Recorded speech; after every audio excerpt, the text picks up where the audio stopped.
ಗೋಮಾತೆ ಗೌರವ ಅಭಿಯಾನ ನಿಮಿತ್ತ ತಹಸೀಲ್ದಾರ್ಗೆ ಮನವಿ ಪತ್ರ ಮುಖಂಡರ ಮೂಲಕ ಸಲ್ಲಿಸಲಾಯಿತು.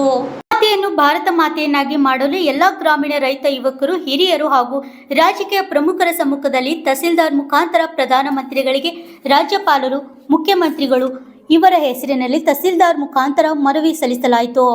ಪ್ರಮುಖರಾಗಿ ಮೇಘರಾಜ್ ಪಾಟೀಲ್, ತಾಲೂಕು ಅಧ್ಯಕ್ಷರು ಶ್ರೀರಾಮ್ ಸೈನ್ ಕಮಲಾಪುರ್, ಕೇದಾರ್ ಚಿರ್ಡೆ ಡೊಂಗರ್ಗಾಂವ್, ಶ್ರೀರಾಮ್ ಸೈನ್ಯ ತಾಲೂಕು ಉಪಾಧ್ಯಕ್ಷರು ಶಿವರಾಜ್ ಪಾಟೀಲ್, ವಿಕಾಸ್ ಅಕಾಡೆಮಿ ಕಮಲಾಪುರ್, ಸುರೇಶ್ ಬಿಜೆಪಿ ಮುಖಂಡರು ಚನ್ನಬಸಪ್ಪ ಮುನ್ನಳ್ಳಿ, ರೋಹಿತ್ ರಾಠೋಡ್, ಅಮರ್ ಪಾಟೀಲ್ ಗೊಂದರ್ಗಾಂವ್, ಜೀತು ರಾಠೋಡ್, ರಘುವೀರ್, ಬಾಬು ಜಾಲಳ್ಳಿ, ಶಿವಾನಂದ್ ಪುರಾನ್ಕಿ, ಗುರುಲಿಂಗಯ್ಯ ಮಠಪತಿ, ಚಿಂತಪ್ಪ ಪೂಜಾರಿ ಇನ್ನು ಅನೇಕ ಪ್ರಮುಖರು ಉಪಸ್ಥಿತರಿದ್ದರು.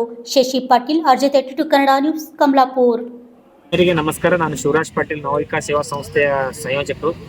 ಇವತ್ತಿನ ದಿವಸ ನಮ್ಮ ಕಮಲಾಪುರ ತಾಲೂಕಿನಲ್ಲಿ ಗೋ ಮಾತೆಯನ್ನ ಭಾರತ್ ಮಾತೆಯನ್ನಾಗಿ ಪರಿವರ್ತನೆ ಮಾಡ್ಬೇಕಂತ ಹೇಳಿ ಇವತ್ತಿನ ದಿವಸ ಒಂದು ಕಮಲಾಪುರ ಬಸ್ ಸ್ಟ್ಯಾಂಡ್ನಿಂದ ಹಿಡಿದು ತಹಸೀಲ್ ಆಫೀಸರ್ಗೆ ಪಾದಯಾತ್ರೆ ಮಾಡೋದ್ರ ಮುಖಾಂತರ ನಮ್ಮ ತಹಸೀಲ್ದಾರರಿಗೆ ಮನವಿ ಪತ್ರನ ಸಲ್ಲಿಸಿದ್ದೇವೆ. ವಿಷಯ ಏನಪ್ಪಾ ಅಂತಂದ್ರೆ, ಇವತ್ತಿನ ದಿವಸ ನಮ್ಮ ಸಮಾಜದಲ್ಲಿ ಗೋಮಾತೆಯನ್ನ ರಕ್ಷಿಸುವಂತ ಕೆಲಸ ಆಗ್ತಾ ಇದೆ.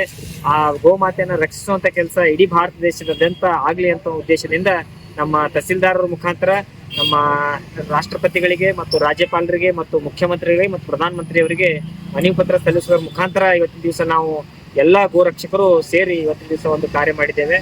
ತಾವು ಕೂಡ ಹೆಚ್ಚಿನ ಸಂಖ್ಯೆಯಲ್ಲಿ ಬರ್ತಕ್ಕಂಥ ದಿನಗಳಲ್ಲಿ ಗೋಮಾತೆಯನ್ನ ಯಾವ್ದಾದ್ರು ತೊಂದರೆ ತಾವೆಲ್ಲ ಬಂದು ಮತ್ತೊಮ್ಮೆ ಈ ಒಂದು ಪ್ರತಿಭಟನೆಯಲ್ಲಿ ಭಾಗಿಯಾಗಬೇಕಂತ ಹೇಳ್ತಾ ಇವತ್ತಿನ ದಿವಸ ಈ ಒಂದು ಸಮಾರಂಭದಲ್ಲಿ ಭಾಗಿಯಾಗಿದ್ದ ಎಲ್ಲ ನಮ್ಮ ಆತ್ಮೀಯರಿಗೆ